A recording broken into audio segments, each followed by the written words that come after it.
한 인간이 원하는 만큼 이상적인 자신의 기준에 도달하지 못했다는 실패감과 과도한 열등감에 시달릴 때 자기 자신에게서 그 이유를 찾거나 내가 아직 그만한 실력이나 노력의 양에 도달하지 못했다는 생각을 하기보다는 외부 세상이나 타인에게 그 탓을 돌리기 쉽습니다. 자기방어적으로 나는 옳은데 이 세상이 잘못됐다라든지 세상이 나를 이해하지 못하고 있다거나 인정하지 못하고 있다라는 생각을 하기가 쉽죠. 이렇게 되면 자신이 성공하지 못했다는 실패감과 자신은 항상 옳다라는 과대평가 사이에서 심리적인 부조화가 일어나기 쉽습니다. 이런 부조화는 자신의 부족함을 인정하는 것이 너무 고통스럽기 때문에 외부 세상이나 주변 사람을 비난하는 방식으로 자기 방어를 하게 만들죠. 흔히 자신을 위로하거나 정당화하기 위해 타인의 동정을 유도하거나 자신을 과대평가하기 쉽습니다.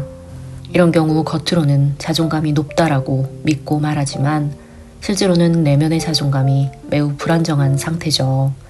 내면에 심한 열등감이 자리 잡으면 가까운 사람에게 자신의 감정을 떠넘기고 투사하면서 상대를 은근히 깎아내리는 방식으로 자존감을 보완하려 할 수 있습니다.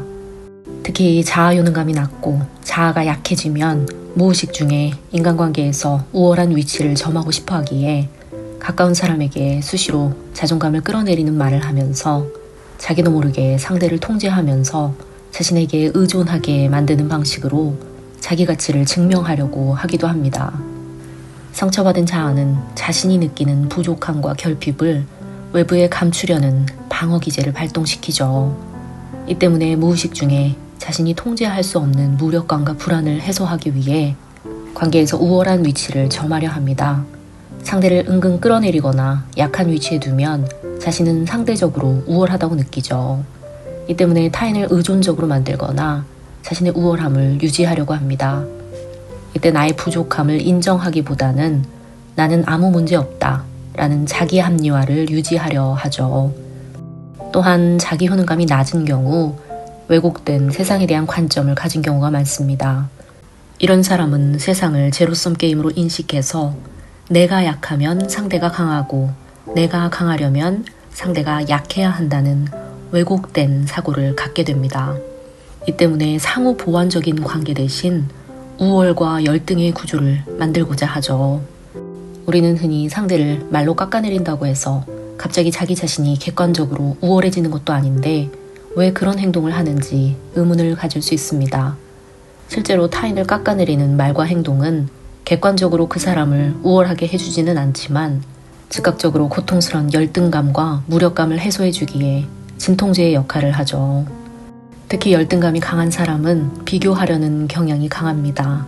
타인을 깎아내리면서 내가 이룬 게 별로 없지만 쟤는 나보다 더 못하잖아 라면서 상대적인 위안을 얻고자 하죠. 또 심리적으로 잠깐 자신이 우월하다는 착각을 느낄 수 있습니다. 상대를 깎아내리면 순간은 자기 문제보다 상대방의 문제점에 집중하면서 자신의 심리적인 고통을 줄일 수 있죠.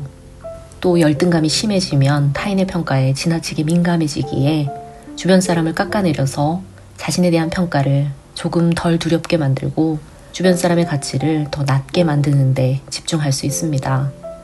문제는 이런 행동이 장기적이며 객관적인 현실을 바꾸려는 노력이 아닌 즉각적이며 충동적인 심리적인 보상을 위한 행동이라는 점이죠. 상대를 깎아내리는 행동은 도파민이 분비되는 보상체계와 유사한 방식으로 즉각적으로 열등감에서 오는 불쾌한 고통을 완화해 줄 뿐입니다. 일시적으로 안정감을 느끼면서 자기 방어를 해보지만 결국 내 문제가 아니라 저 사람들 문제야. 이건 세상의 문제야. 라는 식으로 자신을 합리화하고 세상이 잘못됐다는 왜곡된 관점을 갖게 하죠. 이런 성향의 사람이 강한 이미지를 가진 사람에게 비굴해지거나 순종하는 성향을 보이는 이유는 열등감이 과한 경우 자신과 타인의 힘의 차이를 민감하게 감지하는 특성이 있기 때문입니다. 특히 나보다 우위에 있다고 판단이 된 상대에게는 내면의 열등감과 힘에 대한 민감성이 결합되어서 상대를 더 과장되고 강한 사람으로 왜곡해서 인식하죠. 특히 자신을 내면적으로 낮게 평가하고 있기에 강한 사람 앞에서는 나는 그만한 가치가 없다 라는 믿음 때문에 무의식적으로 순응하게 됩니다. 이런 사고방식은 제로섬 사고방식으로 열등감이 심한 경우 상대가 강자면 나는 약자다 라는 믿음을 갖고 있죠. 나와 상대가 대등할 수 있다는 생각을 하지 못하고 힘을 가진 자 앞에서는 힘이 없는 자만 있다는 구조로 생각합니다.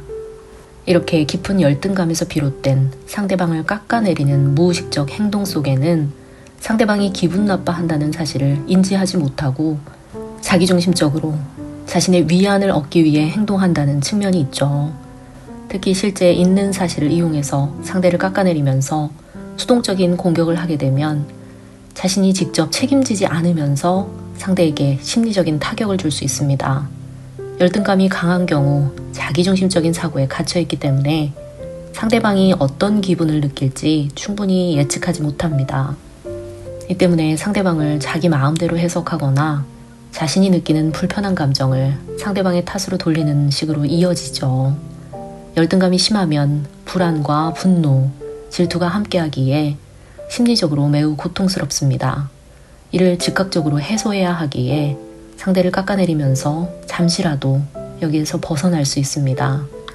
이런 충동성은 이들이 장기적인 관계를 계획하고 내 행동이 상대에게 어떻게 영향을 미칠까라는 자기성찰적 사고가 부족하다는 것을 드러내주죠. 팩트를 이용해 비하 발언을 하는 행동은 충동적으로 자기 통제력을 잃고 자기 방어에 집중할 때 일어나는 일입니다. 제로섬 게임처럼 관계를 승패의 게임으로 인식하고 있죠. 이런 성향의 경우 자기 자신에게 심각한 문제가 있으며 이를 개선할 필요가 있다는 생각을 하지 못합니다.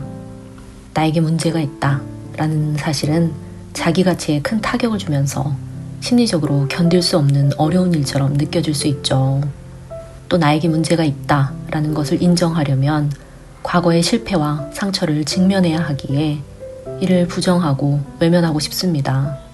열등감이 심한 경우 자신에 대해 왜곡된 인식 때문에 나를 객관적으로 보지 못하는 경우가 많습니다. 나는 완벽하거나 강한 존재여야 한다는 과한 기대를 갖고 있다면 내 문제를 인정하는 것은 자아에 큰 위협이 될 수 있죠. 이 때문에 주변 사람이나 세상의 결핍을 지적하는 것이 상대적으로 더 수월합니다. 이렇게 왜곡된 자기 이미지를 끝까지 유지하고 자아 방어를 하려 하죠. 이렇게 나의 단점을 들여다보고 개선하려는 노력을 회피하는 성향이 계속되면 자신의 환경을 부정하거나 우리나라의 성공 기준은 잘못됐다. 문제는 나에게 있는 것이 아니라 이 나라, 회사, 학교가 잘못된 것이다 라는 식으로 자기 방어를 할 수도 있습니다. 다른 기준에서는 나를 인정해 줄 거야 라면서 나의 특별함을 강조하고 현재 느끼는 무가치함을 희석하려는 노력을 할 수 있습니다. 이렇게 되면 종종 지금과는 대조적인 환경을 거론하면서 그런 환경은 매우 이상적인 곳이야 라고 생각할 수 있죠. 이런 생각은 자칫 자신의 문제를 직면하지 않고 외부 환경이나 주변 사람 또는 기준을 바꾸는 방식으로 심리적인 안정을 쉽게 얻으려는 시도입니다. 그러나 결국 내면의 근본적인 원인을 해결하지 못하면 새로운 환경에서도 비슷한 패턴을 반복할 가능성이 높죠. 그렇다면 열등감의 뿌리는 어디서 온 것일까요? 열등감은 주로 왜곡된 자기인식에서 비롯됩니다. 사람은 객관적으로 자신을 평가하기 어렵기에 자신을 실제보다 과소평가하거나 완벽주의에 빠져서 결점에만 집중하는 경향이 있죠. 자신이 성취한 것이 있다 해도 끊임없이 더 나아져야 하며 아직 이루지 못한 것을 이뤄야 한다는 생각에 집중할 수 있습니다. 내가 이룬 정도로는 충분하지 않아. 나는 이것보다 더 잘할 수 있어. 라는 생각이죠. 특히 인정 욕구가 과한 경우 외부와 세상의 기준에 자신을 과하게 맞추려 하고 내 가치는 외부에서 반드시 인정받아야 한다. 라는 생각에서 부정적인 자기 이미지에 집중할 수 있습니다. 문제는 열등감이 심한 사람이 이를 인정하기 어렵기에 방어 기제로 외부에 투사하거나 상대방을 깎아내리는 방식으로 문제를 회피할 수 있죠.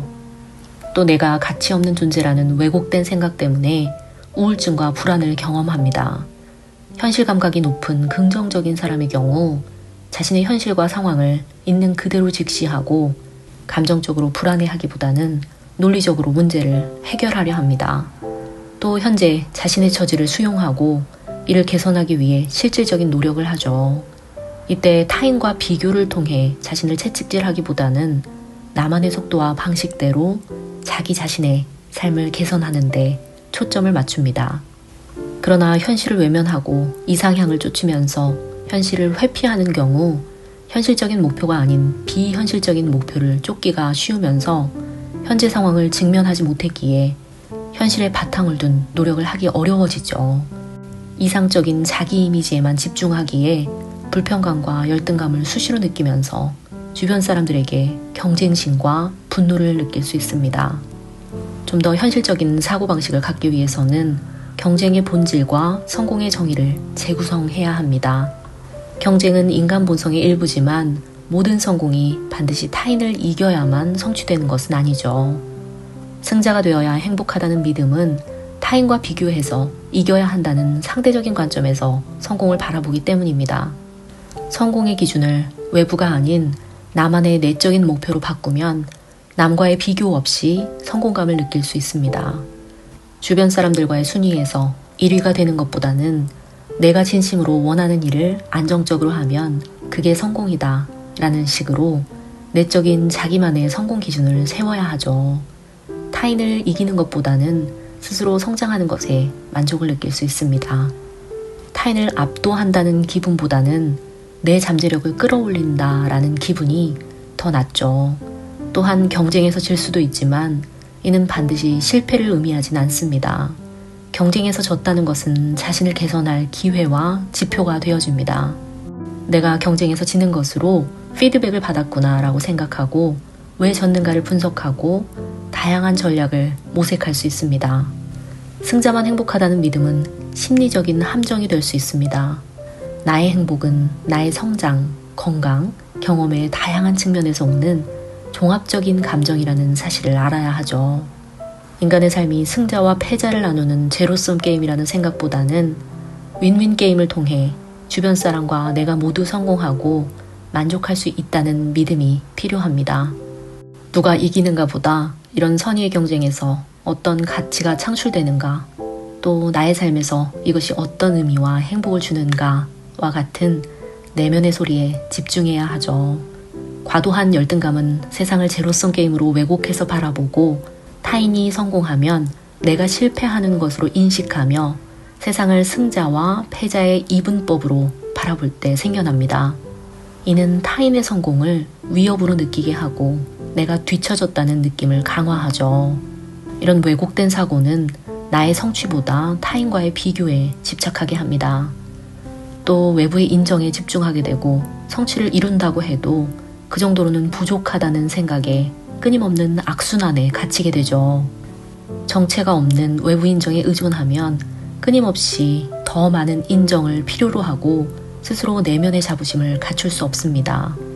스스로 내가 가치 있는 사람이다 라는 믿음이 없기에 일시적인 위안과 만족만을 얻을 뿐 진정한 충만감을 경험할 수 없죠. 내적인 자신만의 기준이 부족하면 열등감은 계속 심화됩니다. 외부에 잘한다 라는 평가보다는 나의 내면에서 잘했다 라고 느끼는 감정이 중요합니다. 또 내가 완벽하지 않아도 나는 가치 있는 사람이다 라는 믿음이 중요하죠. 작은 성취와 성공으로도 스스로를 칭찬하고 인정해 주어야 합니다. 정체가 없는 외부의 인정을 쫓기보다는 자신만의 기준으로 자신을 인정하는 기준을 만들어야 하죠. 나만의 성공과 성취를 평가할 내적인 기준을 만족하면서 자기 스스로를 사랑하는 연습을 해야 합니다. 오늘 하루도 외부에 집중하기보다는 나 자신의 내면의 기준을 강하게 성장시킬 수 있는 하루가 되시길 바랍니다.